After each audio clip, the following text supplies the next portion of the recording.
நீ வாழ்க. உள்ளொரு ஜோதியே வாழ்க. உள்ளம் நிறைந்தோனே வாழ்க. நீங்காதொருவனை வாழ்க.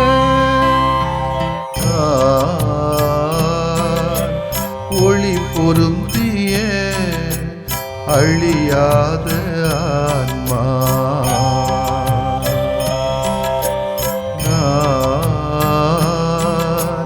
ஒளி பொருந்திய அழியாத ஆன்மா. நீ என்னில் நான் உன்னில் ஈஸ்வரா. நீ என்னில் நான் உன்னில் ஈஸ்வரா. ஒளி பொருந்திய அழியாத ஆன்மா.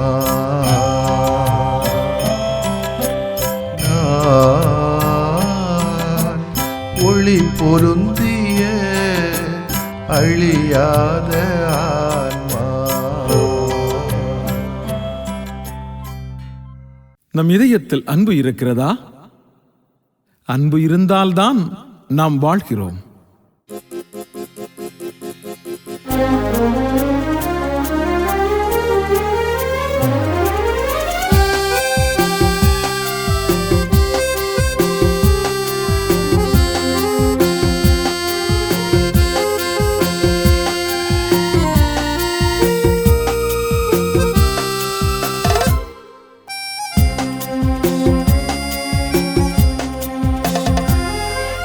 அன்புக்கு அணையேது இறைவா. அன்புக்கு இணையேது தலைவா. அன்புக்கு அணையேது இறைவா. அன்புக்கு இணையேது தலைவா.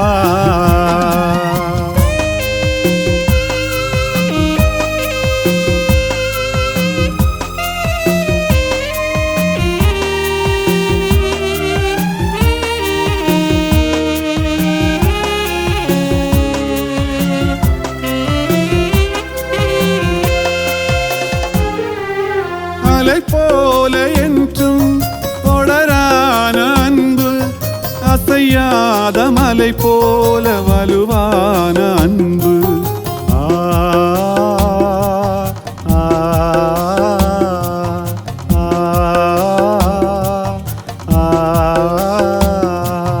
படர்வானம் போல விரிவான அன்பு. பயிரியும் நிலம் போல பரிவான அன்பு.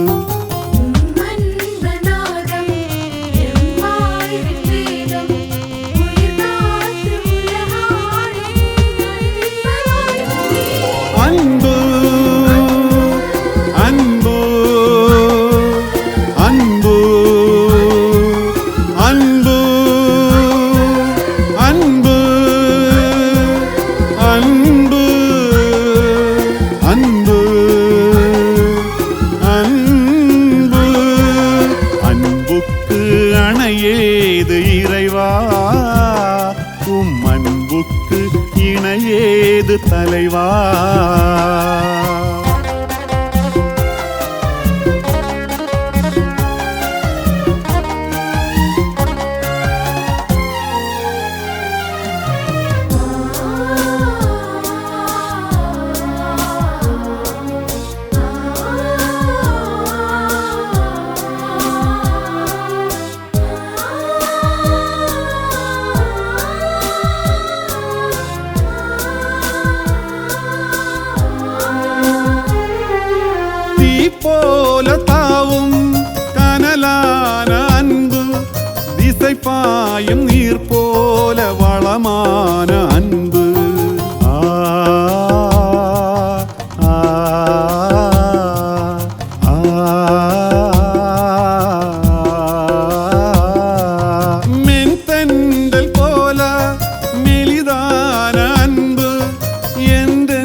அணையேது இறைவா, அன்புக்கு இணையேது தலைவா. அன்புக்கு அணையேது இறைவா, அன்புக்கு இணையேது தலைவா.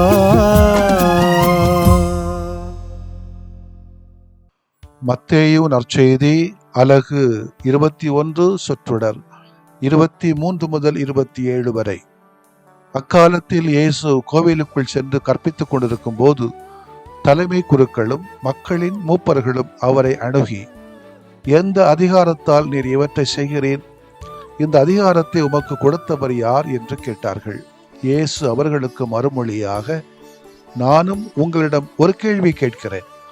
நீங்கள் அதற்கு மறுமொழி கூறினால் எந்த அதிகாரத்தால் இவற்றை செய்கிறேன் என்பதை நானும் உங்களுக்கு சொல்வேன். யோவானுக்கு திருமுழுக்கு அளிக்கின்ற அதிகாரம் எங்கிருந்து வந்தது? விண்ணகத்தில் இருந்தா மனிதரிடமிருந்தா என்று அவர் கேட்டார். அவர்கள், விண்ணகத்திலிருந்து வந்தது என்போமானால் பின் ஏன் நீங்கள் அவரை நம்பவில்லை என கேட்பார். மனிதரிடமிருந்து என்போமானால் மக்கள் கூட்டத்தினருக்கு அஞ்ச வேண்டியிருக்கிறது, ஏனெனில் அனைவரும் யோவானை இறைவாக்கினராக கருதுகின்றனர் என்று தங்களிடையே பேசிக்கொண்டார்கள். எனவே அவர்கள் இயேசுவிடம், எங்களுக்கு தெரியாது என்று பதிலுரைத்தார்கள். அவரும் அவர்களிடம், எந்த அதிகாரத்தால் இவற்றை செய்கிறேன் என்று நானும் உங்களுக்கு கூற மாட்டேன் என்றார். ஆண்டவரின் அருள்வாக்கு. இறைவா உமக்கு நன்றி. கிறிஸ்து இயேசுவிலே பிரியமுள்ள சகோதர சகோதரிகளே, நாற்காலிக்கு சண்டை போடுகிற நாட்கள் நமது முன்னால் இருக்கிறது. அதிகார போதை, அதிகார துஷ்பிரயோகம் என்று சொல்கிறோமே, இதிலே இந்த நவீன உலகம் மூழ்கி தத்தளித்துக் கொண்டிருக்கிறது. இயேசுவை ஆளும் வர்க்கமும் அதிகார வர்க்கமும் எதற்காக எதிர்த்தார்கள் என்பதற்கான விடையாக வருவது இன்றைய இறைவாசகம். தலைமை குருக்களும் மூப்பர்களும் கடவுளை பற்றிய செய்தியையும் மக்களை ஆன்மீகத்தில் கட்டி எழுப்புவதற்காக நியமிக்கப்பட்டவர்கள். உண்மையில் இயேசு அந்த பணியைத்தான் செய்து கொண்டிருந்தார். அப்படி என்றால் அவர்கள் இயேசுவின் பணியை, போதனையை கேட்டு மகிழ்ச்சி அடைந்திருக்க வேண்டும் அல்லவா? ஆனால் அவர்கள் இயேசுவின் மீது கோபப்படுகிறார்கள், இயேசுவை விரோதியாக பார்க்கிறார்கள். இன்னைக்கு அதான் நடக்குது, அன்னைக்கு மட்டுமில்லையே. இன்னைக்கு நல்லது சொன்னா, நியாயத்தை சொன்னா, அன்பை சொன்னா, பொதுநலத்தை சொன்னா, இதாண்ட நியாயம் என்று சொன்னால் நடக்கக்கூடிய அத்தனை அடாவடித்தனங்களையும் அசிங்கமான பாரம்பரியங்களையும் வேண்டாம் என்று சொன்னால் நீ சமூகத்துக்கு எதிரான என்று சொல்லி எந்த அதிகாரத்தை வைத்து நீ பேசுகிறாய் என்று கூட நம்மிடத்திலே கேட்கிறார்களே. எதற்காக? அதிகாரம்தான் அங்கே மிகப்பெரிய பிரச்சனையாக இருக்கிறது. இன்னைக்கு பங்குசாமியா, நிர்வாகமா, பங்கு பேரவையா, பங்கு மக்களா, அல்லது கொஞ்சம் கொக்கரிக்கக்கூடிய சில பெண்களா? இதுதான் இன்றைக்கு பங்குகளில் நடக்கக்கூடிய காட்சி. அதிகாரம் ஓர் ஆழிடத்திலே அடங்கி கிடப்பதில்லை.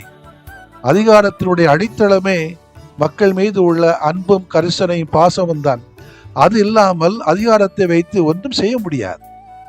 இயேசுவிடத்திலிருந்து அதிகாரம் முற்றிலும் மக்கள் மீது உள்ள அன்புதான் காரணம், வேற ஒன்றுமில்லை. இரண்டாவது, கடவுள் எதை விரும்பினாரோ அதை துணிச்சலோடு மக்கள் மத்தியிலே செய்தார், அதுதான் அதிகாரம். வேற ஒரு செங்கோலை அவர்கிட்ட கொடுக்கல. ஆள்வதில் ஏற்கனவே அரசர்களுக்குள்ளாக அதிகார பிரச்சனை, இதில் சமயமும் விலக்கல்ல என்ற தவறான முன் உதாரணத்திற்கு இவர்கள் அனைவருமே எடுத்துக்காட்டுகள். ஆள்வதும் அதிகாரமும் மக்களை நல்வழிப்படுத்தவே அதனை இயேசு செய்து கொண்டிருக்கிறார். இன்னைக்கு அதை செய்தாலும் பிரச்சனை தான் நமக்கு. மக்கள் நலனில் அவர்கள் அக்கறை கொண்டிருந்தால் நிச்சயம் இயேசுவை ஒரு விரோதியாக பார்த்திருக்க மாட்டார்கள். மாறாக அவர்கள் இயேசுவை தங்களுக்கு உதவி செய்யக்கூடியவராகத்தான் பார்த்திருப்பார்கள். அதிகாரம்தான் அவர்களை கடவுளையே எதிர்ப்பவர்களாக மாற்றியிருந்தது. இன்றைக்கு நாம் வாழக்கூடிய உலகத்திலும், சமயத்திலும், சமூகத்திலும், அரசியல் தளங்களிலும் எங்கே அதிகாரம் குவிந்திருக்கிறதோ அங்கே பயங்கரமான பிரச்சனை. அதிகார போட்டிக்காக எத்தனை இழப்புகளையும் இறப்புகளையும் செய்கிறோம். இந்த சமுதாயத்தில் சந்தித்துக் கொண்டிருக்கும் ஒவ்வொரு நாளும் எத்தனை உயிர் சேதம், எத்தனை பொருள் சேதம், எத்தனை உறவு சேதங்கள். ஆனாலும் அதிகார போதைக்காக இன்றைக்கு எத்தனை பேர் சண்டையிட்டு மக்கள் நலனில் அக்கறை கொள்ளாமல் இருக்கிறார்கள். இன்றைக்கு எல்லா இடம் இருக்கிறது, எல்லா தளங்களும் இருக்கிறது. சமூகத்தில் மட்டுமில்லை, சமயத்திலும் இருக்கிறது, திருச்சபையிலும் இருக்கிறது, அமைப்புகள்லையும் இருக்கிறது. ஒரு சின்ன அமைப்பிலேயே அதிகாரத்தை வச்சு ஆட்டு நாமும் அந்த கூட்டத்தோடு சேராது கிறிஸ்துவின் அன்பு பிள்ளைகளாய் பணியாளர்களாய் இருப்பதிலே நிறைவு கொள்ள வேண்டும். ஒரு சின்ன காரியம் நடக்கல அப்படின்னு சொல்லணும்னா ஃபைன் போடுறது, ஊரை விட்டு விலக்கி விடுறது, குடும்பத்தை விட்டு விலக்கி விடுறது, சமூகத்தை விட்டு விலக்கி விடுறது, வேலையை விட்டு விலக்கி விடுறது. இந்த அதிகாரத்தை யார் கொடுத்தது இவர்களுக்கு? எந்த அதிகாரத்தால் இவற்றை எல்லாம் செய்கிறோம் நாம்? இந்த அதிகாரத்தை நமக்கு கொடுத்தது யார்? கட்ட பஞ்சாயத்துகளை பார்க்கிற சக்தியை கொடுத்தது யார் நமக்கு? இயேசுவோட அதிகாரம் நமக்கு முன் உதாரணம். யாரை விலக்கிவிடவோ புறந்தள்ளவோ இயேசு விரும்பவே இல்லை. எல்லோரையும் அரவணைத்துக் கொள்கிறார் ஆண்டவர் இயேசு. அதுதான் அவருடைய அதிகாரம். இலக்கு மக்கள், ஏழை மக்களை புறந்தள்ளுவதற்காக அவர் அதிகாரத்தை பயன்படுத்தவில்லை. இன்னைக்கு கொஞ்சம் ஊர்களில் கொஞ்சம் நோஞ்சானா இருந்தா, வாயில்லா பூச்சியா இருந்தா, தன்னுடைய அதிகாரத்தை பயன்படுத்தி கொண்டு அவர்களை புறந்தள்ள வேண்டும் என்று விரும்புகின்ற சமுதாயம், ஏன் சமயவாதிகள், மதவாதிகள், அரசியல்வாதிகள், அரசு தலைவர்கள், உலகத் தலைவர்கள் இருக்கத்தானே செய்கிறார்கள். இவர்களுக்கெல்லாம் இயேசுவின் அதிகாரம் நமக்கு ஒரு முன் உதாரணமாகத்தான் இருக்கக்கூடும். உண்மையிலேயே இந்த நிலையில் நாம் உள் ஆயிடக்கூடாது என்ற ஒரு பயம் இருக்கிறது. இயேசுவின் அதிகாரம் தந்தை இறைவனிடமிருந்தே வந்தது, வேற யாரும் கொடுக்கல. தந்தையே விண்ணிலும் மண்ணிலும் உள்ள அனைத்தின் மீது இயேசுவுக்கு அதிகாரம் வழங்கினார்.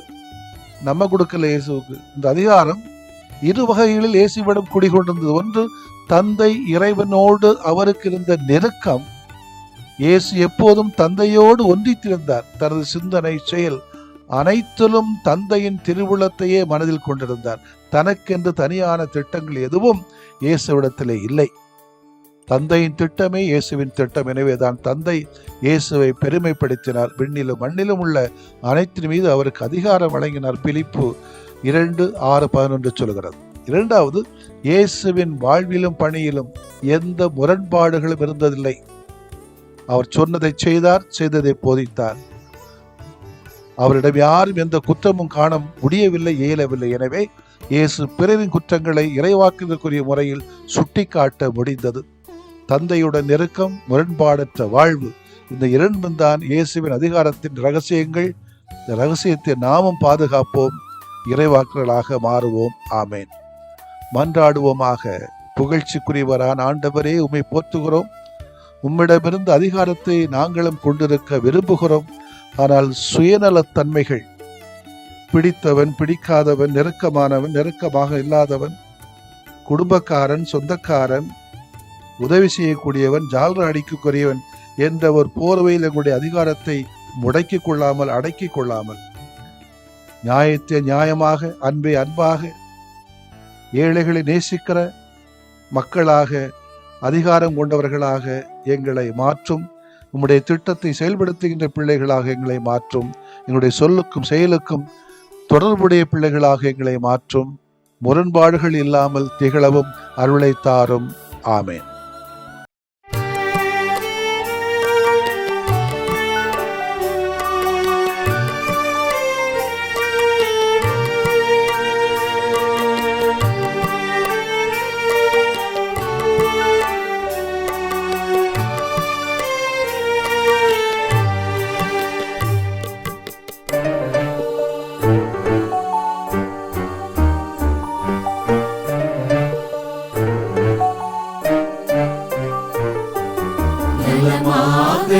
வாழ வரம் தாருமே, எம் நிலை மாற்றி உனில் வாழ நலம் தாருமே. நலமாக யாம் வாழ வரம் தாருமே, எம் நிலை மாற்றி உனில் வாழ நலம் தாருமே.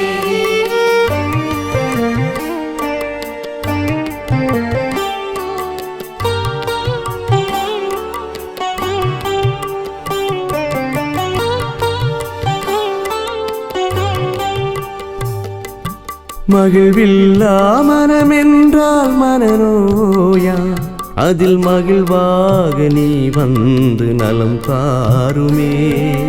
நலமாக யாம் வாழ வரம் தாருமே. பொய் கூறும் நாவென்றால் பேய் நோயா, அதில் மெய்யாக நீ வந்து நலம் தாருமே. நலமாக யாம் வாழ வரம் தாருமே. எம் நிலை மாற்றி உனில் வாழ நலம் தாருமே.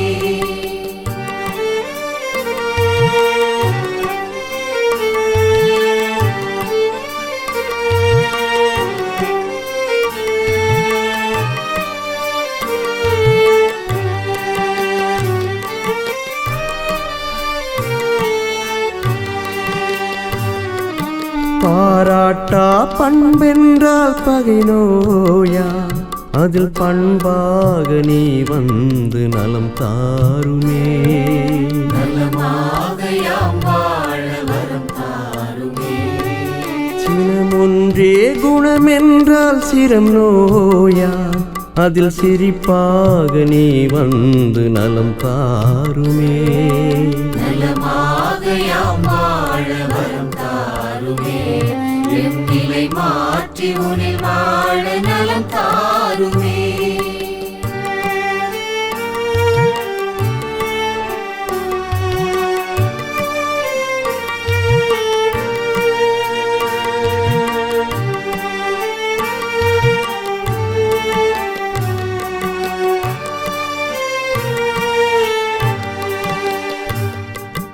உழைக்காத உடல் என்றால் உயிர் நோயா, அதில் உழைப்பாக நீ வந்து நலம் தாருமே. நலமாக யாம் வாழ வரம் தாருமே. கனியாத உளமென்றால் கடும் நோயா, அதில் கனிவாக நீ வந்து நலம் தாருமே. நலமாக யாம் வாழ வரம் தாருமே. எம் நிலை மாற்றி உனில் வாழ நலம் தாருமே.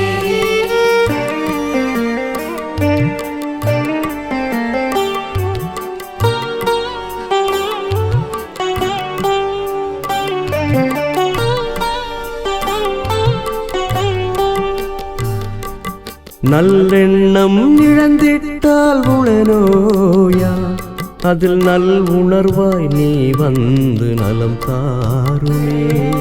நலமாக யாம் வாழ வரம் தாருமே. நம்பிக்கை களைந்திட்டால் வாழ்வில்லையா, அதில் நலமாக்கும் நீ வந்து வாழ்வாகுமே. நலமாக யாம் வாழ வரம் தாருமே. எம் நிலை மாற்றி உனில் வாழ நலம் தாருமே.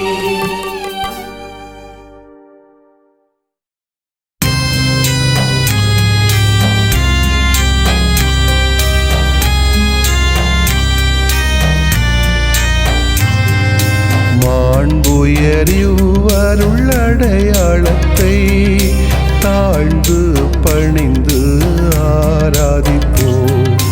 பழைய நியம முறைகள் அனைத்தும் இனி மறைந்து முடிவு பெறுக.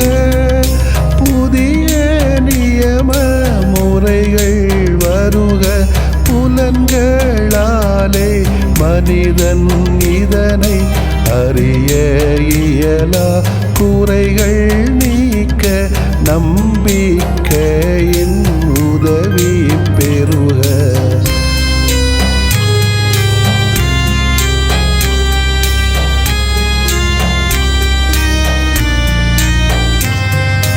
தந்தை அவர்க்கும் மகன் அவர்க்கும் புகழ்ச்சியோடு வெற்றியாக்கும். மீட்பின் பெருமை மாட்சிமையோடு வலிமை வாழ்த்து யாவுமாக. இருவரிடமாய் வருகின்றவராம் தூய ஆவியானவர்க்கும் அளவில்லாத சமப்புகழ் மகிழ்ச்சி என்றுமே உண்டாகுக. ஆமென்.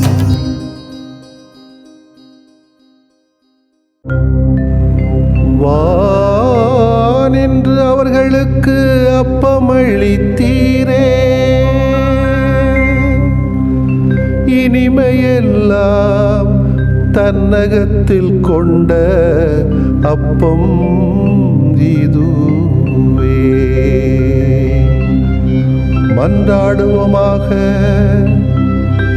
இறைவா, இந்த வியப்புக்குரிய அருளடையாளத்திலே உம்முடைய பாடுகளின் நினைவை எங்களுக்கு விட்டு சென்றீ. உம் திருவுடல் திருநத்தமாகியவற்றின் தூய மறைபொருளை வணங்கும் நாங்கள் உமது மீட்பின் பயனை இடைவிடாமல் துய்த்து உணர்ந்து மகிழ அருள்வீராக. தந்தையாகிய இறைவனோடும் தூய ஆவியாரின் ஒன்றிப்பில் இறைவனா என்றென்றும் வாழ்ந்து ஆட்சி செய்கின்ற உம்மை மன்றாடுகிறோ.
புகழுக்குரிய தூய இறை நன்மைக்கு எல்லா காலமும் தொழுகையும் புகழும் போற்றியும் ஆட்சிமையும் உண்டாக கடவது. போற்றியும் ஆட்சிமையும் உண்டாக கடவது. தந்தை, மகன், தூய ஆவியாரின் பெயராலே ஆமென்.